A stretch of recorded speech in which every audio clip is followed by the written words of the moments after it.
우리 감독님이 어떤 영화를 만드신지 아세요, 여러분? 네. 이름이 뭔지 아세요? 나는 더 이상 게이가 아닙니다.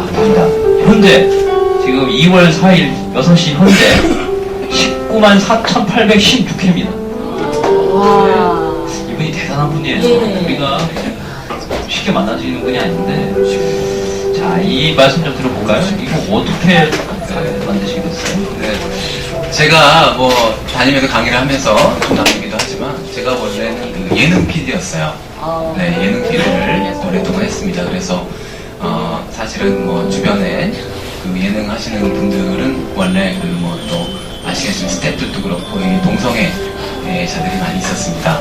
그래서 뭐 동성애에 대한 사실은 특별한 뭐 거부감이 이런 것들 이렇게 많이 있지 않았어요. 그런데 제가 한 3년 전인가 한 2년 전에 그 미국에서 SB48 법안이라는 것이 이제 발의가 됐는데, 그게 뭐냐면은 바로 그 공립학교에서 그 우리들의 아이들이 다니는 공립학교에서 그 동성애를 정상으로 또 좋은 것으로 가르치는 법안이 상정이 된 거예요. 그래서 그런 일이 있어갖고 제가 그냥 그럴 수도 있겠다 생각이 들었어요. 그런데 거기에 그 어떤 부모가 미국인 부모가 나는 여기에 찬성할 수 없다 그래서 자기 아이를 학교에 등교를 시키지 않았습니다. 그런데 그 학교에서 그 부모를 동성애 혐오법으로 신고를 한 거예요. 그래서 그분이 체포가 됐어요. 그래서 감옥에 갔습니다. 그 사건이 그냥 법안으로 만들어진 것까지는 이해를 했는데, 이것이 실제로 경찰에 신고가 되고 그분이 감옥에 갔다는 얘기를 듣고 이게 정말 깜짝 놀란 일이었거든요. 제가 이제 저희 아이가 이제 둘이거든요. 제 아이가. 그러니까 이게 갑자기 남의 일이 아닌 거예요. 이게 언젠가는 나도 여기에 대한 갈림길에 서 있을 수 있겠다라는 생각이 좀 들었어요. 그때 그러다가 이제 이러한 그 동성애에 대해서 이제 같이 비전을 나누신 분들이 좀 후원을 해주시고 이제 같이 꿈을 나눠주셔서, 그때 이제 동성애를 이제 뭔가 좀 제대로 알리자라고 이제 시작이 됐는데, 사실 제가 동성애인 적이 없잖아요. 동성애인한테는 물론 뭐 저를 보시면 많이 좋아들 했겠죠. 네. 동성애자들이 가장 좋아하는 사람이 누군지 아세요? 동성애를 안 할 것 같은 사람을 정말 좋아합니다. 감독님도 좋아하고 저도 좋아해요. 되게 좋아하더라고요. 제가 작년에 이 일 또 해야 돼. 제가 작년에 그 취재를 하러 제가 종로에 갔어요. 종로 게이바에 갔습니다. 가서 촬영을 한다는 동성애자들이 좀 있었잖아요. 거기 우리 스태프들이 좀 있었는데 그 스태프들 중에 이제 인기 투표를 한 거예요. 스태프들 누가 가장 좋아할 것이냐. 한 5명인가 있었는데 제가 꼴등했어요. 1등은 저기 있는 우리 저 형제님 스텝을 뺐던 형제님이 되겠고, 그래서 제가 그때 근데 저는 안 먹히는 스타일이더라고요. 네, 그래서 제가 그렇게 포기를 하고 있고요. 그러다가 제가 동성애를 모르니까 제가 이제 어떻게 찾아야 되지? 이게 좀 난감하더라고요. 그래서 이제 무작정 컴퓨터에 앉아서 GAY, 이게 게이란 뜻이잖아요. GAY를 용감하게 딱 쳤어요. 딱 친다가 그냥 포르노 사이트가 쫙 뜨는 거예요. 깜짝 놀랐어요. 그래서 그때 우리 저희 직원들이 이제 지나가다가 제 컴퓨터를 보고 깜짝 놀란 거예요. 대표님, 이해합니다. 그만큼 제가 무지했습니다. 진짜 몰랐어요. 그런데 그렇게 조금씩 찾아가기 시작한 거예요. 그러면 좀 단어를 바꿔보자. 그래서 호모섹슈얼리티 혹은 약간 레즈비언 이런 식으로 좀 하다가 보니까 조금씩 알겠더군요. 그러다가 제가 이제 발견한 게 이 동성애를 탈출한 분들의 이야기를 접하게 된 거예요. 미국에서. 제가 깜짝 놀랐어요. 아니, 동성애가 탈출될 수 있다는 게 제가 몰랐거든요. 치유가 된다는 게 저는 몰랐어요. 그래서 그때 제가 처음으로 이제 동성애자들은 치유가 될 수 있겠구나라고 생각이 들어갖고, 처음부터 제가 다큐를 만들려고 한 게 아니고 처음엔 제가 영화를 만들려고 했어요. 장편 영화를. 만들려갖고 제가 사실은 이제 프로도 다 저희가 뽑고 그 배우도 다 뽑았어요. 뽑았는데 그 주인공 애가 저한테 며칠 뒤에 연락이 오더라고요. 연락이 와서 이 자식이 나한테 커밍아웃을 하는 거예요. 제가 동성애자인데 생각해보니까 동성애 회복하는 영화를 만들기가 좀 거시기하다는 거죠. 원래 이제 오디션을 할 때는 원래 그 저희가 만든 영화에 대본을 안 줘요. 그때는 저희가 오디션 하는 용어에 이제 대본을 이제 줍니다. 그러니까 자기가 배우들이 보통 이제 자기가 준비해갖고 오는 대사들이 있고 그리고 저희가 이제 또 제공하는 거를 읽게 되는 건데 그러고 나서 제가 난처하잖아요. 그래서 이제 또 뽑았어요. 그렇게 오디션을 한 3-4번 했어요. 그런데 그때마다 안 되는 거예요. 어떤 일이 있었냐면 한 10명 뽑아놓으면 한 5명은 동성애자인 거예요.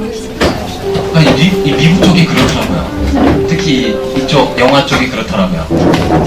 그래서 제가 그때 이제 그걸 겪으면서 이제 제 힘이 들었고 그 다음에 저희가 좋은 이제 그 스토리 이제 이 실화가 있어야 되잖아요. 이 동성애를 보니까 저희가 이야기를 만들어낼 수가 없더군요. 그 이유는 이 부분은 정말 이 성애자들은 참 알 수 없는 부분이 너무 많은 거예요.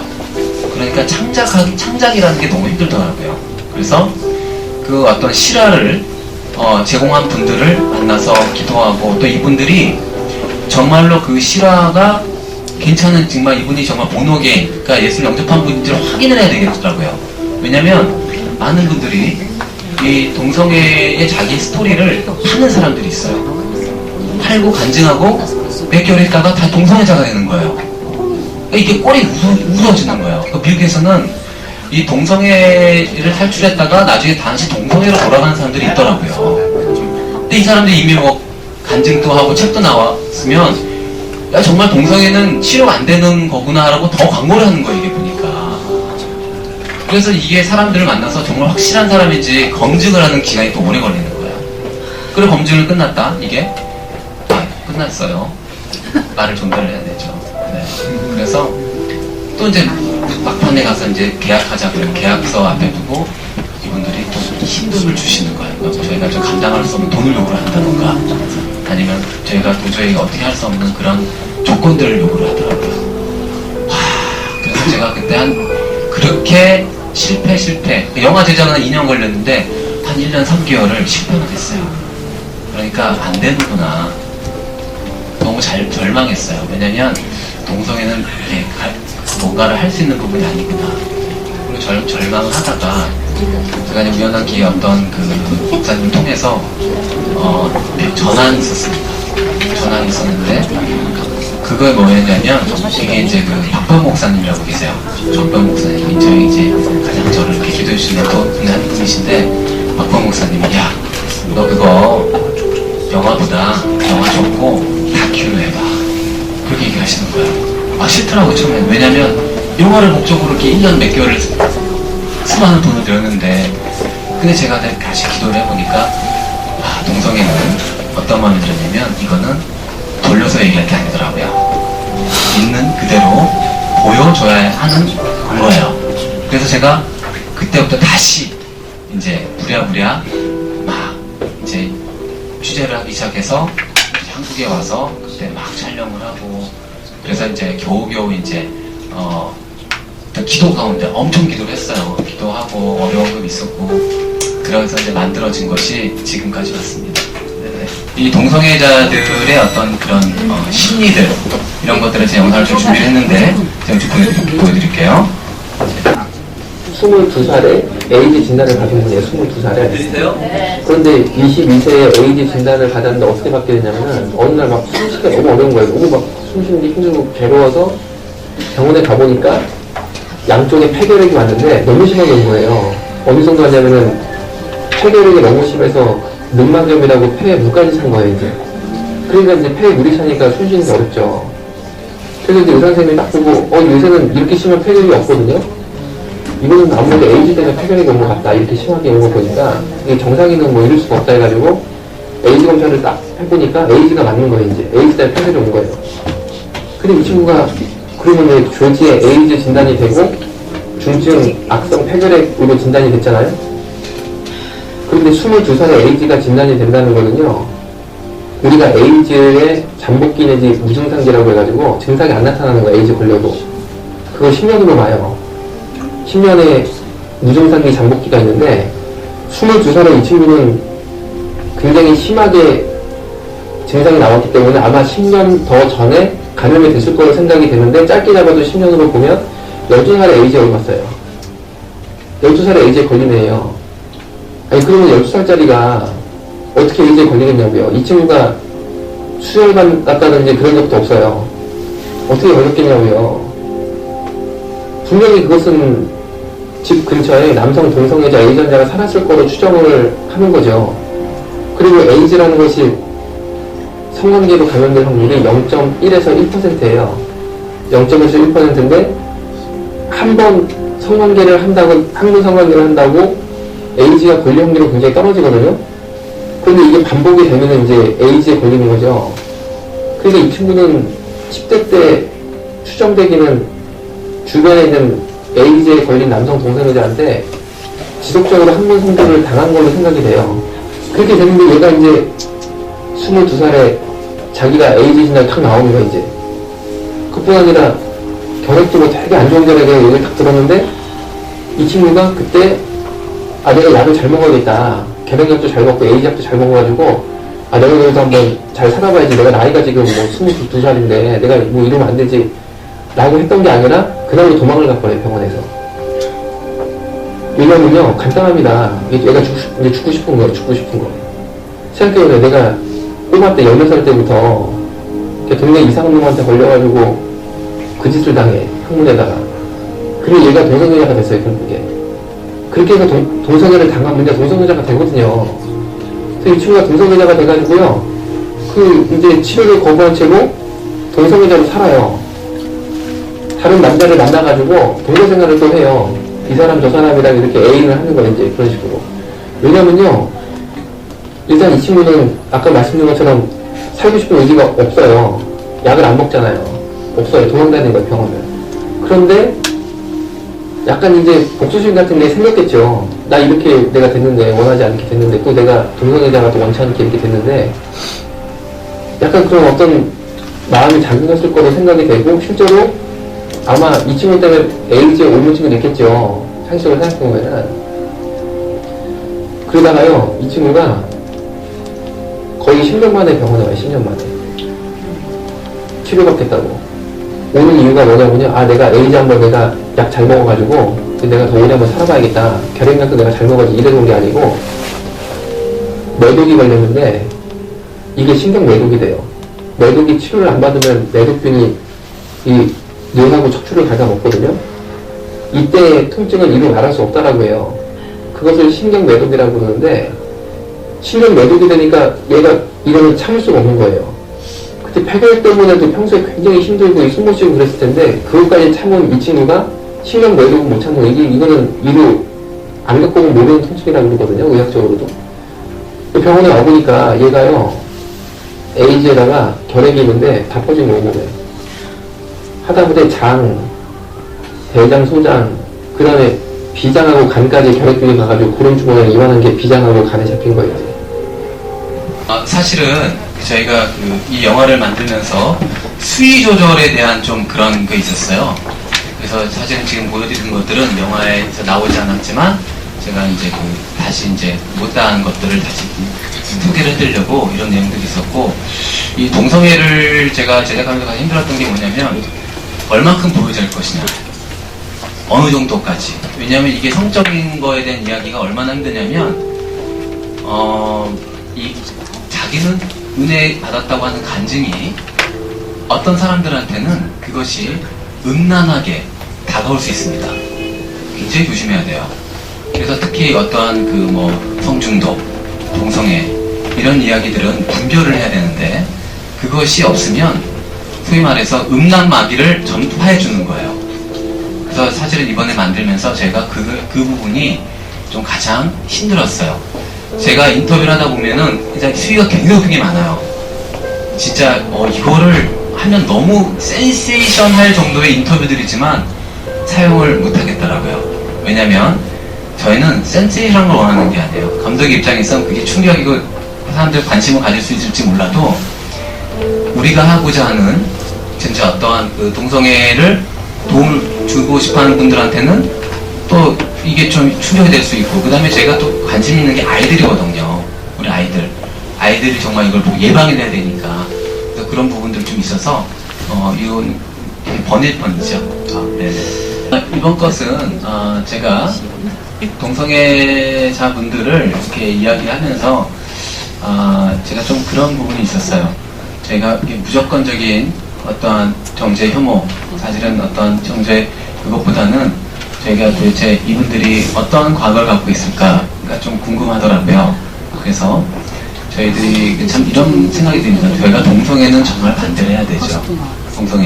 동성애는 정말 악이고, 정말 저는 그건 확실합니다. 우리가 정말 동성애는 약간 사탄의 어떤 그거고, 동성은 특히 두 가지죠. 동성애는 거짓의 영이에요.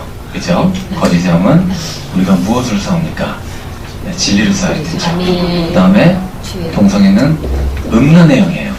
그래서 음란의 우리가 어떻게 싸워야 될까요? 거룩으로 싸워야 되죠. 그래서 우리가 진리와 거룩으로 무장을 해야 되는 거예요. 근데 우리 세상은 어떻습니까? 거짓과 음란으로 무장을 하고 있어요. 그래서 그 흡입력과 중독성이 아주 강합니다. 그게 정말 있더라고요. 그래서 제가 이분들을 얘기를 하면서, 이것도 사실은 이제 영상에 나오진 않은 분들이에요. 아는 얘기들이에요. 그 이유는 저희가 이 동성애가 무엇이에요? 동성애 종류가 뭡니까? 라 소개해주기보다는 사실은 동성애의 근본적인 피해와 영화에서는 그 해결책을 얘기하고 싶었기 때문에 시간상 못한 것들이 있습니다. 그래서 이번 영상은 제가 이분들이 어떤 과거를 갖고 있을까요? 이분들을 우리가 어떤 눈으로 좀 바라보면 좋을까요? 하는 의미에서 좀 모아봤습니다. 네, 불을 좀 꺼주시고요. 앞쪽에. 네. 그러니까 저희 엄마가 저를 임신하셨을 적에 아빠랑 관계가 굉장히 많이 안 좋으셨었어요. 그래갖고 엄마가 이제 저를 임신한 상태에서 굉장히 이렇게 상처가 많으셨던 것 같더라고요. 그래서 그 상처로 인해서 아마 우울증을 좀 그때 알았었던 것 같으세요. 그래, 그 상태에서 이제 저를 이제 그 출산을 했거든요. 근데 출산을 하고 이렇게 자라면서 항상 저도 모르게 이렇게 항상 우울했던 것 같아요. 저도 우울하고, 그러면서도 아빠하고 친밀감을 갖지도 못했어요. 저희 아버님은 굉장히 두려운 존재였습니다. 엄마에게 술을 드시고 오시면 폭력을 행사하시는 그 아버지가 저에게 굉장히 두려운 아버지로 제 마음속에 어렸을 때부터 찾아가고 있었습니다. 아버지가 깨어져 있습니다. 아버지라는 존재가 좀 모르겠던 저였어요. 왜냐면 아버지 자체가 아버지에 대한 게 없는 고아셨고, 그랬지만 아들한테 어떻게 사랑을 줘야 될지 잘 몰라, 그런 게 비어있는 상태에서. 초등학교 2학년 때 제가 이제 교회에서 끝나서 집으로 돌아가는 길이었거든요. 근데 어떤 그 중년의 남성분이 저한테 막 다가왔어요. 갑자기 저를 벽 쪽에 이렇게 밀더니 저한테 키스를 하는데, 이거는 그냥 기본적인 키스 수준이 아니라 저한테 되게 딥키스를 한 거예요. 근데 전 너무 더럽고 싫었거든요. 정말 큰 분노가 막 진짜 이 안에서 막 솟구쳐 올라오더라고요. 여자는 아무 힘이 없구나. 남자의 어떤 그런 무력 앞에서는 그냥 저항도 못하고 조용히 있을 수밖에 없는 거구나. 아빠가 하는 행위 모든 하나하나가 다 싫어지더라고요. 그러니까 어느 날은 이제 부모님이 이제 두 분이 이렇게 싸움은 아니고 아빠 이런저런 이제 엄마한테 막 이제 화를 내시는 그런 일이 생겼어요. 근데 이제 제가 그런 일도 겪고 나고 막 이러니까 저도 모르게 이 분노가 참아지지 않아서 화를 확 내버릴 거예요. 그랬더니 아빠는 왜 자꾸 엄마를 힘들게 하시냐고 그러면서 이제 화를 냈는데, 아빠가 그 순간에 저한테 다가와서 제 목을 밟아버렸어요. 그러니까 두 번째 묵시적인 힘명에서 완전히 눌러버리니까, 이 남자들은 정말 무서운 존재라는 게 각인이 돼버린 것 같아요. 그러면서 정말 그때 당시에 진짜 아빠는 언젠가는 나를 죽일 수도 있구나. 내가 조금만 아빠에게서 어떤 반응을 보이거나 어떤 거부 행사권을 내가 행사한다면 아빠는 나를 정말 죽일 수 있는 존재구나. 남자라는 존재들이 이런 존재인가 보다. 이러고 나니까 어그러진 남자상을 갖게 된 거예요. 그랬기 때문에 여자가 더 자연스럽고 편해지고 이런 여자들에게 더 기대고 싶어지는 마음부터 우선 시작됐던 것 같고 그러면서 이렇게 여자를 좋아하게 된 것 같아요. 그게 시작이었던 것 같아요. 제가 만났던 동성애자들은 대부분이 굉장히 아픈 과거가 있었습니다. 그것들은 일단 공통점이